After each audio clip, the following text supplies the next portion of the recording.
Okay, so welcome back, everyone, and I hope you all enjoyed the talk so far. So the goal of this session is to have an interactive roundtable with the speakers, but also with you, the audience. We will discuss several big questions about social neuro-AI, starting with yes/no questions, but interactive and sociality mean that you, the audience, will also interact, not just the speakers. So we will ask direct questions, yes/no questions. And if you agree with the questions or with the statement, you will raise your hand. And if you disagree, you will lower your hand. And it's like on Twitter, you have to have an opinion, okay? So it's important that you state. So if you, just to make sure that you all understood, did you understand? Please raise your hand if you understood. Well done. Lower your hands if you haven't understand. Okay. Right. Okay. And then when we eventually reach disagreements, or we will ask the speakers first to comment on the current question, and then we will hope that you also guys interact with us and ask direct questions to the speakers. Is that all good?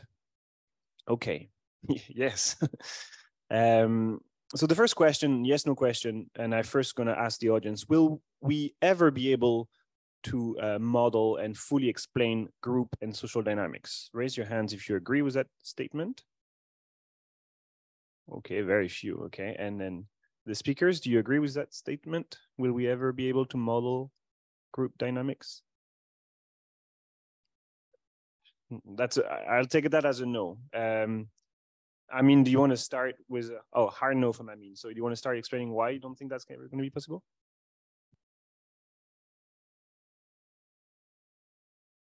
She put me on the spotlight, but I think no, because for the same reason we haven't figured out the underlying physics of the universe, because this is a very complex system, and we haven't figured out how a single brain works, and you don't need to figure it out completely to explain social phenomena.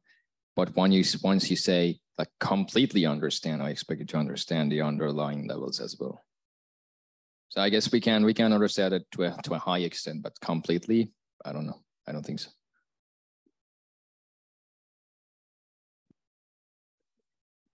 Yeah, I would say like I was like that because it's question of the granularity. So complete is a bit extreme, yeah. And on top, like there was like looping effect. So the fact that, for instance, when Google started to predict the flu, the prediction of the flu became misleading because people were checking the prediction of the flu and were reporting to have the flu and so on. So if we have a complete description, then it will feed back in the description itself. So. Okay, so second question, and we're also going to start with the audience. Will we ever be able to model and, will machines be capable of forming meaningful social relationships with humans?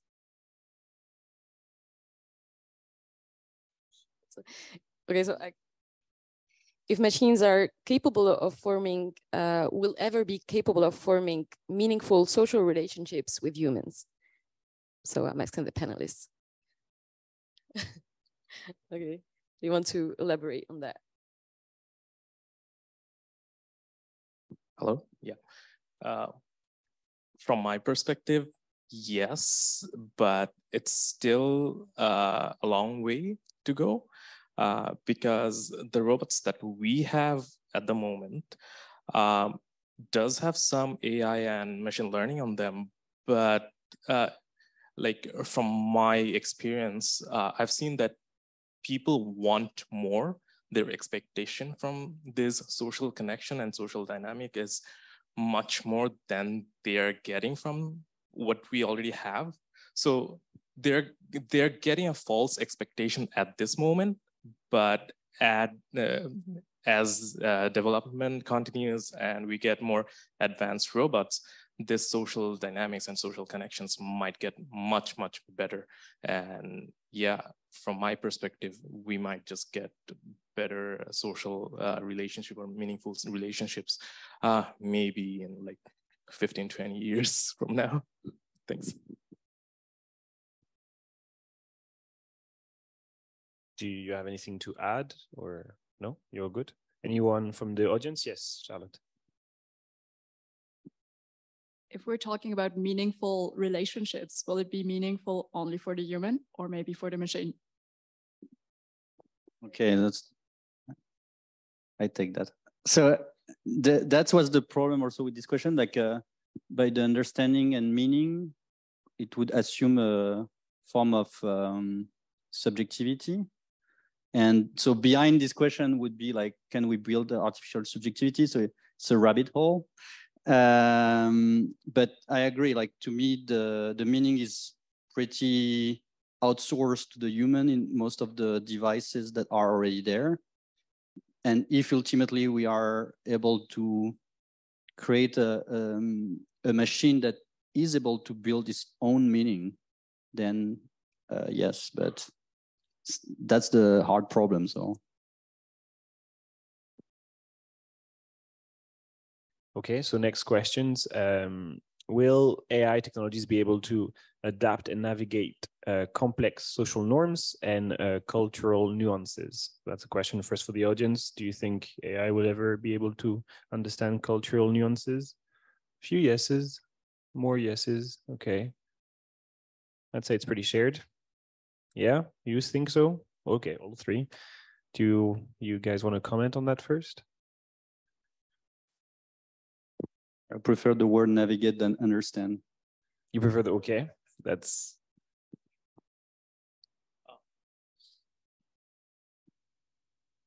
Well, I think as long as you can have a way for agents to experience those norms and get feedback, you can do it. It's just a matter of fine tuning.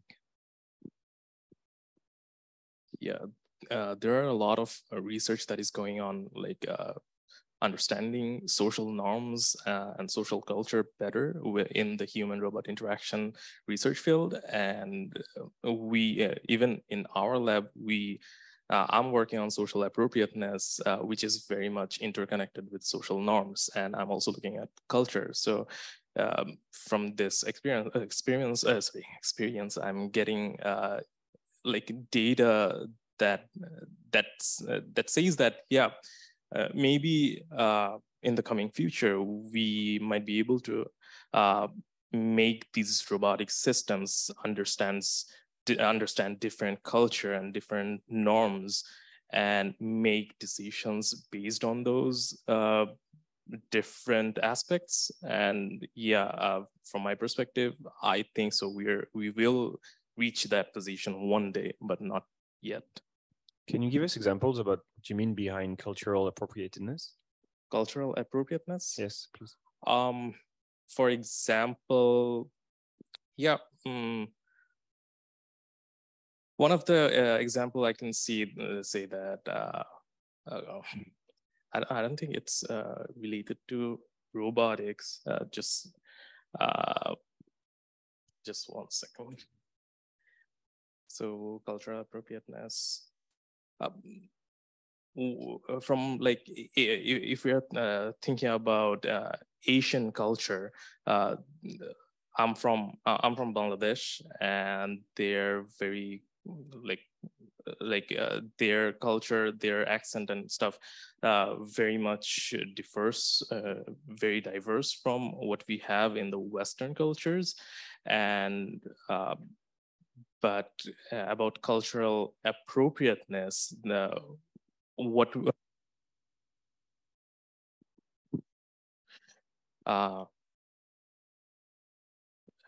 right off the head, I just can't seem to have a example at the moment. Yeah, that's okay. We can move on. Anyone in? Yeah, Guillaume, you want to take on? Just to add, also, I don't know if it's part of the questions after, but also we can reverse the question and to what extent, like as Amin presented with the work of OpenAI, we would be able to understand, or even is it possible to demonstrate that we would be able understand the culture of machines that are able to learn from each other and depart from what we put in them in the first place. So you mean like we'll soon have robots panels that will explain to us what are we and what we're doing? Maybe a robot with dreadlocks for cultural appropriateness. So. Yeah. Okay, so another yes/no questions. Please raise your hand if you agree. Will AI ever possess genuine emotional understanding and empathy? Oh, okay. What about our panelists? Okay. Does anyone want to elaborate on that?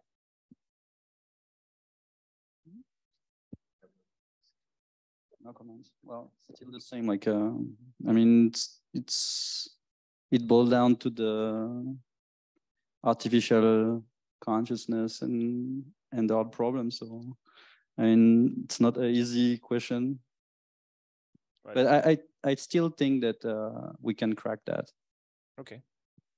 And what would be like the first like steps to actually reach that and make sure that they actually understand or actually do empathy, or they're just like trying to find a strategy that seems to be empathy by humans? So that's where NeuroAI, I think it's interesting. It's like by having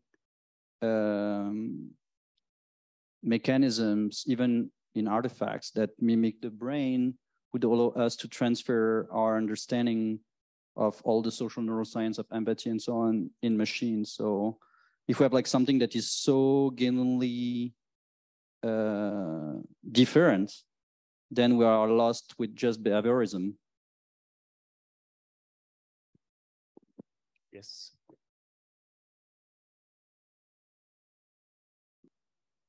Yeah, so empathy is something that always happens like in reference to something. So if we could manage, like this is maybe going back to the question before, whether, you know, an AI can have like a close relationship to a human, for example, or maybe also another artificial agent.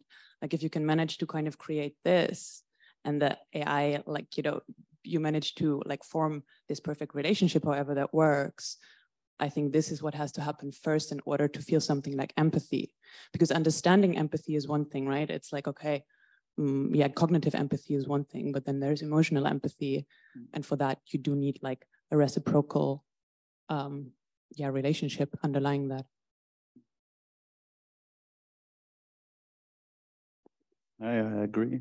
And also it's show our intelligence and empathy are also shadows or very complicated cognitive processes that are not even only cognitive. So, yeah. But also, I'm wondering, I mean, how empathy is just also a human problem, you know, like because it's useful for us as humans to communicate between each other. So we can have AI that mimic empathy so they can communicate with us, but do they need empathy between themselves? I mean, I don't know. So yeah, because here we're talking about like us as humans or animals or stuff, but I don't know. You see a bit what I mean? I mean, it's not really, yeah. I mean, is it mimicking or do we want them to experiment? I don't know.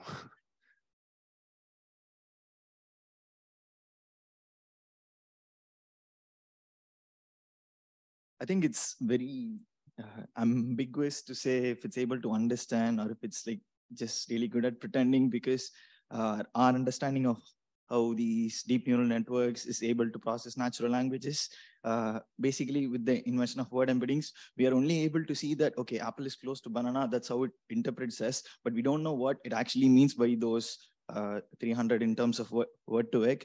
So there is something called as Pi, which is an artificial intelligence bot developed by Inflection, which is, I feel like, is really good at having empathetic conversations with human beings right now. So maybe we'll get to a point where it's indistinguishable between mimicking and understanding. And also, I don't feel like we have the tools or the knowledge yet to understand what these trained agents have in their mind, like, or not in their mind, but like what their interpretation of what's all these social behaviors are. And to the previous point you asked, I'm sorry, I forgot your name, but okay.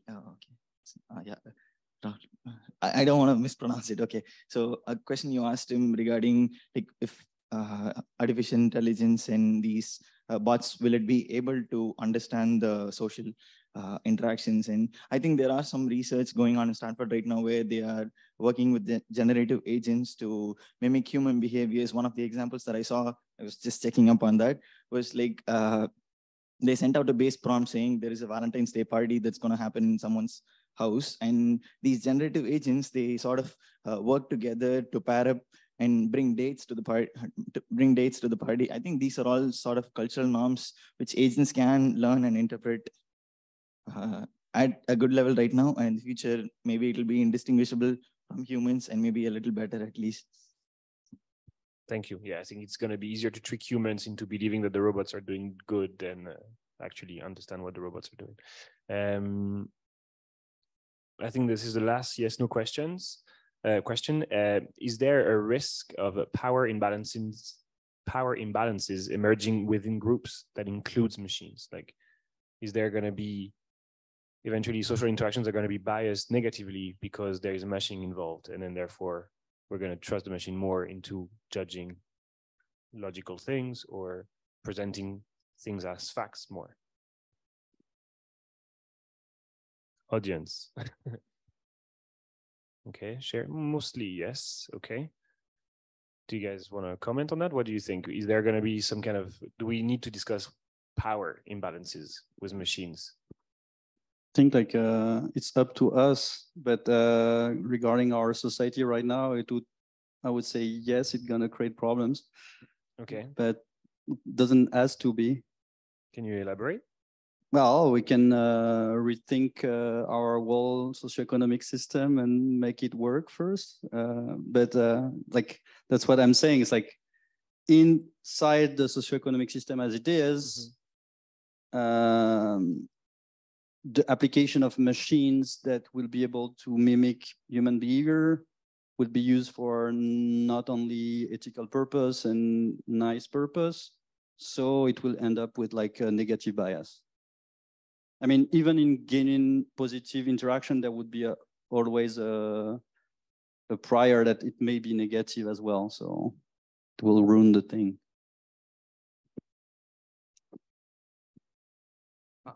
From my perspective, I think that it poses ethical issues. Like we need to think about the robot ethics in these cases, and we need real, like actual regulations that thinks about these stuff.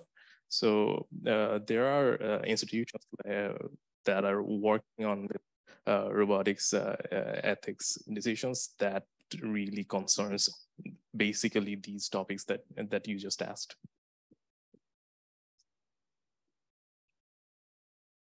I basically have a really related question, because we were talking about social interactions between humans and machines. And I would say, like, of course, it's possible. We see it. We've seen it in public media, and we see it now with ChatGPT. So many interesting things emerging.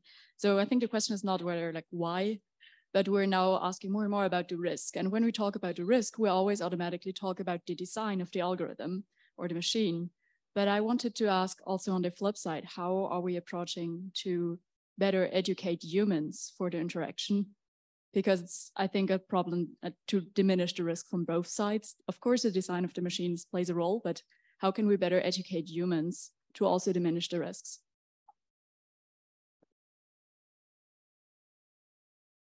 No, yeah, you want?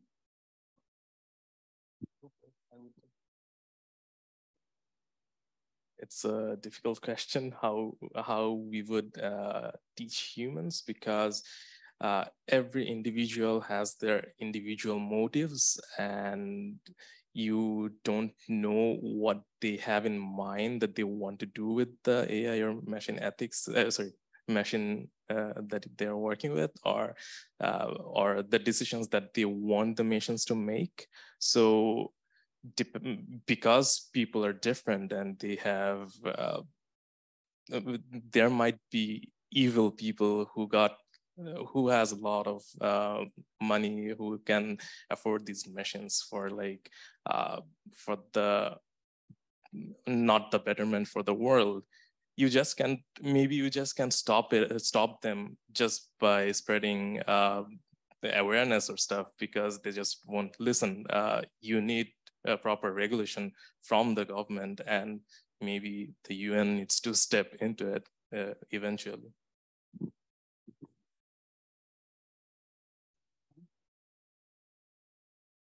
Okay, well, I think it's already happening. Like people are using AI, like ChatGPT, for training themselves, and maybe one of the most useful way of playing with that, for instance, for learning code or stuff like that.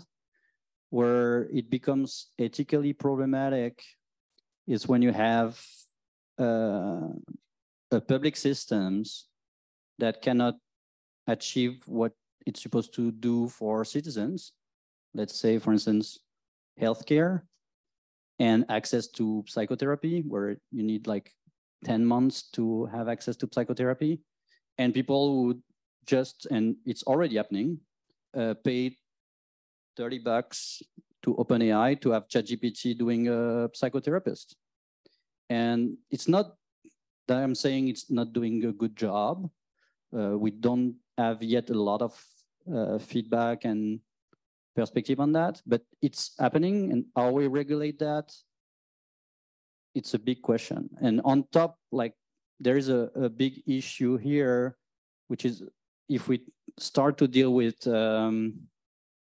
teaching, learning, psychotherapy and stuff like that, that have an embodied dimension. And our lab on the social neuroscience side have demonstrated, for instance, that during Zoom meetings, we don't have the same brain patterning. At least we show that there is less connections intersubjectively.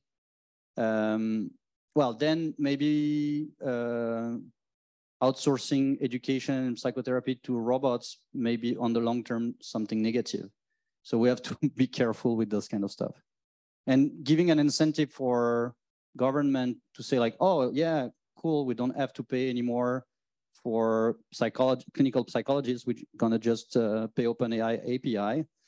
That could be very problematic, yeah. I agree with what Guillaume said. I guess we cannot do that. We can only hope for the best and prepare for the worst. And I think this is just a bigger issue. It's not only with AI, it's with every tool. And I guess there are societal factors contributing to why people misuse tools. And I guess inequality and injustice is one of those. But there are also individual factors that you can never eliminate. So.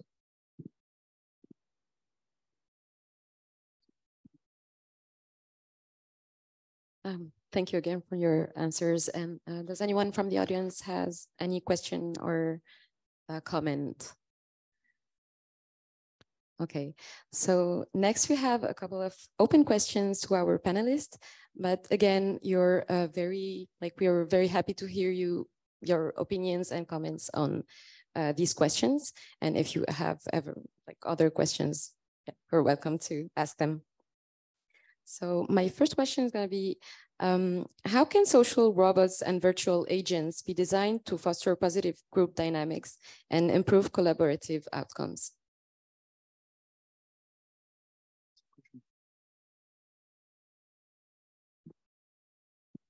Sorry, can you repeat the question?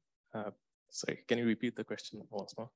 Yeah, it's how can social robots and virtual agents be designed to improve collaborative outcomes and general positive group dynamics? Okay.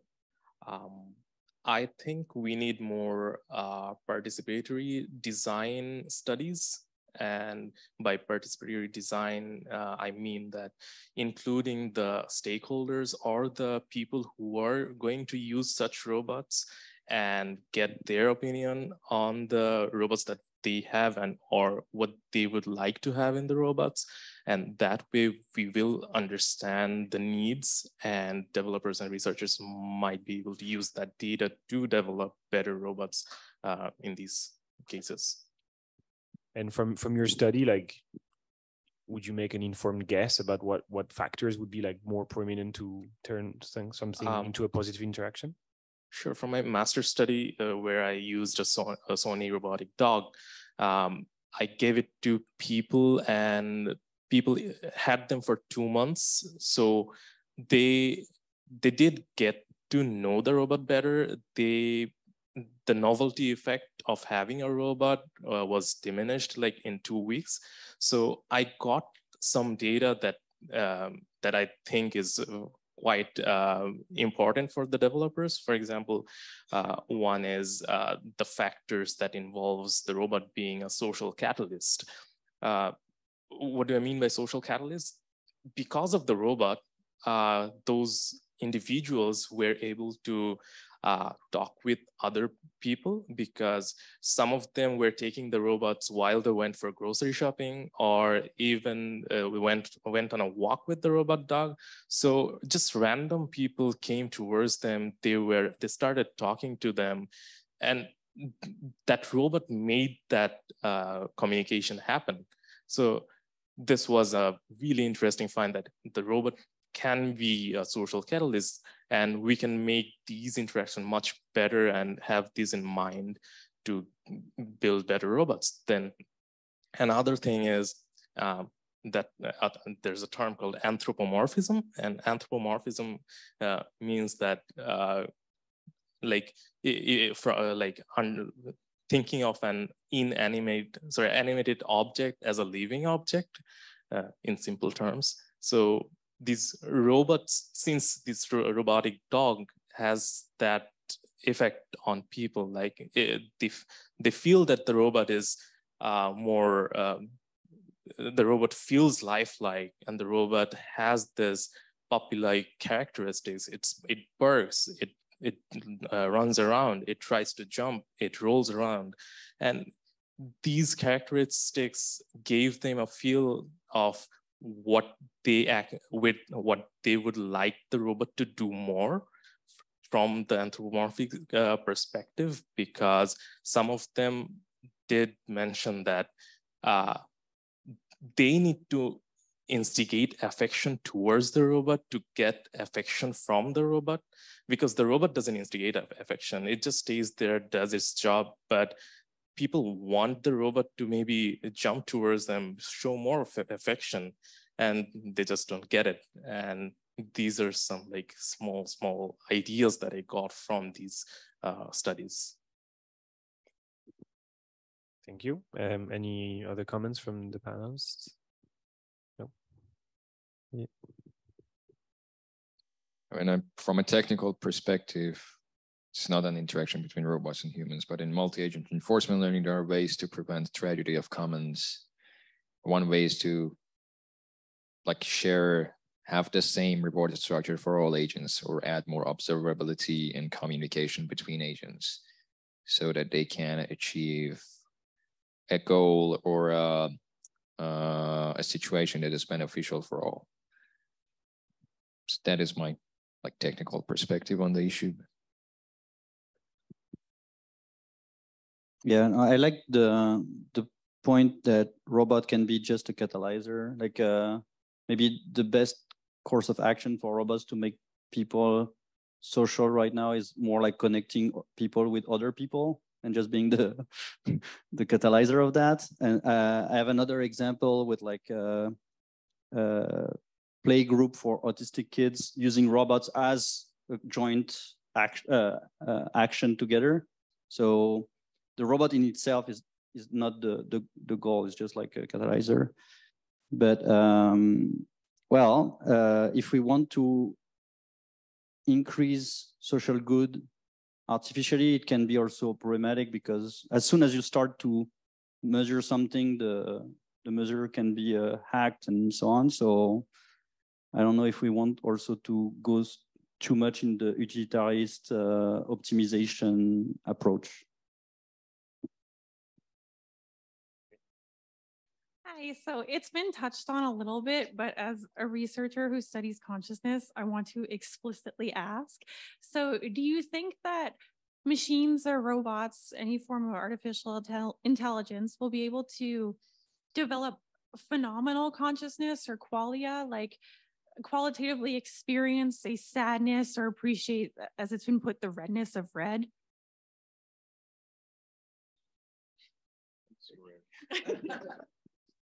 Yeah, I think we can asymptotically go to there, but never reach it totally. Like there will be always a form of agnosticism that could not be proved or disproved.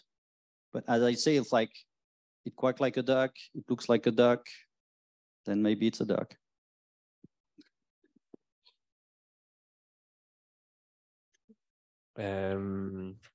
So this question is a bit more like trying to connect you guys 3 talks. So to what extent do you guys think hyperscanning, so Guillaume's results about how 2 brains can be actually on the same wavelength, can influence human robot research and multi-agent reinforcement learning?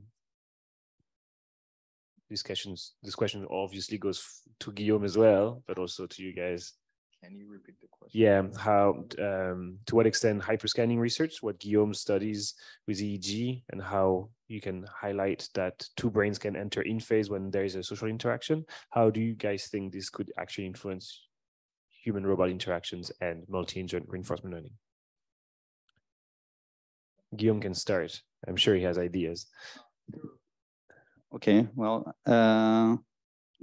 as far as I'm concerned, it's like really about the implementation. So if it works like that in humans, and we're still starting to understand what's going on, so it's not like claiming that we know. And there is also interesting results that I didn't had the time to show, but showing that it's maybe not just a correlate, but can have a functional meaning also, the synchronization. Well, then it may be interesting for the design of artificial agents. Being said, so that's more like the implementation part. If we discard the neurophysiological synchronization and just talk about coordination and synchronization in general, I mean, that's where alignment come from. Like the people are a lot talking about AI alignment right now, and how you end up having agents aligned in their behavior, in their motive, in their intention.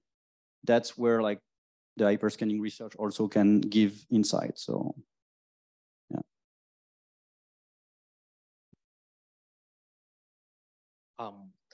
So in my lab, another PhD student is working on something that involves the entrainment effect.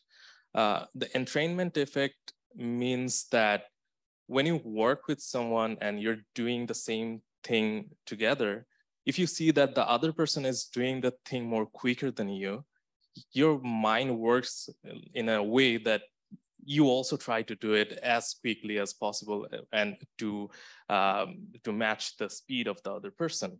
So in this entrainment effect study, what he's doing is he has this projected game, and the task of the game is to move one object from this place to this place. So the robot has a turn, the robot does the same thing, then the participant does it, and eventually the speed increases.